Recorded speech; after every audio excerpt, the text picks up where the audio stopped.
Okay, if you watched my last video on, it was the like chickens and the bees, mainly the native pollinators. I'll try to post that in a link somewhere. I don't know where yet. You're probably already starting to think about what can you plant to help the chickens or feed your chickens and help the bees or whatever native pollinators. The thing is, though, is you're going to have something to help produce the flowers. Okay. Now, I recommend getting a soil test done, whether that be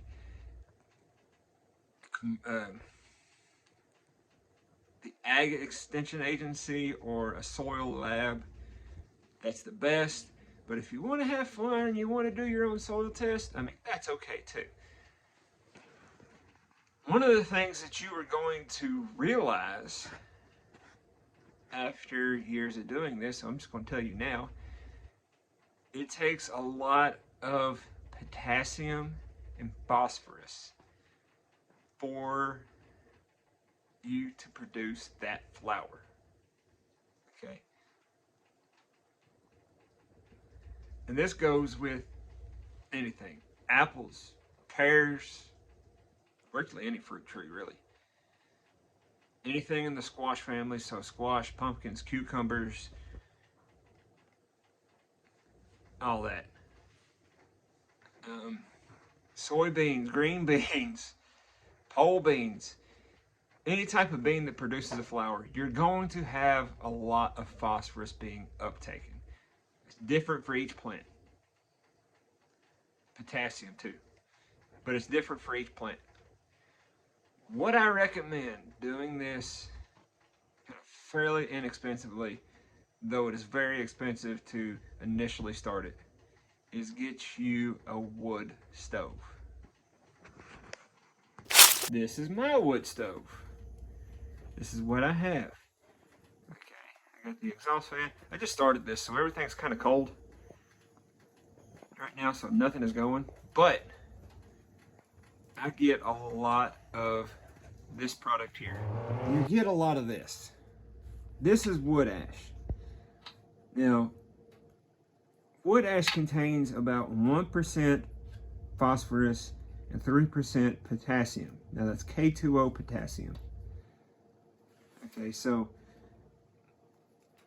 this is going to help you in the flowering stage of your plants.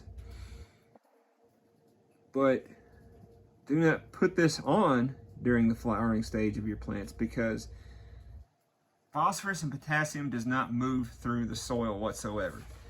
You'll also have calcium and a whole host of other trace minerals in here. Now this is all depending on what type of wood you burn. Okay. We primarily are burning oak, but the ratios vary from anywhere from 0.5% to 0.5% phosphate to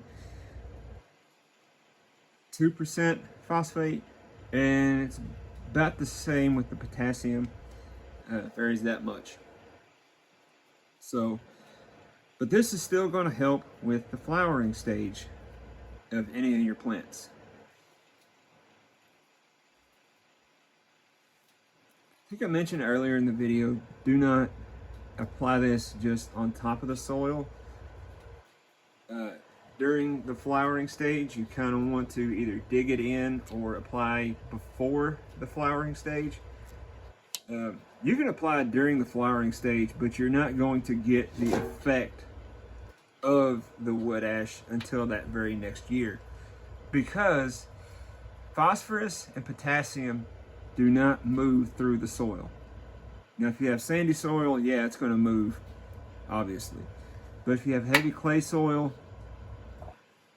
it's not going to move that much.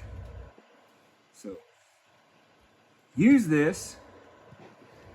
Heat your house on the cheap. okay? Produce fertilizer on the cheap. Now, you do have to worry about nitrogen if you do not have chickens. So you probably will have to buy either blood meal, bat guano, or some type of a nitrogen fertilizer to add to this to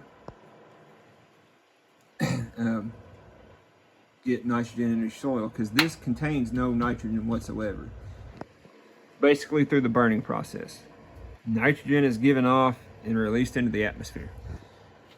But if you're just planting clover, this could be used just by itself. Clover and alfalfa. Certain types of clover, like Dutch white clover, and really the only grows to 4 inches type of white clover, you might want to add some nitrogen to this. But crimson clover, Alaskan clover, those should have enough rhizobia bacteria to fix enough nitrogen for the plant itself. So just add this for the flowering stage. That's pretty much all you have to do there. Now, we'll talk about soil test kind of in another video. So, yeah, use this, produce your own, heat your house on the cheap,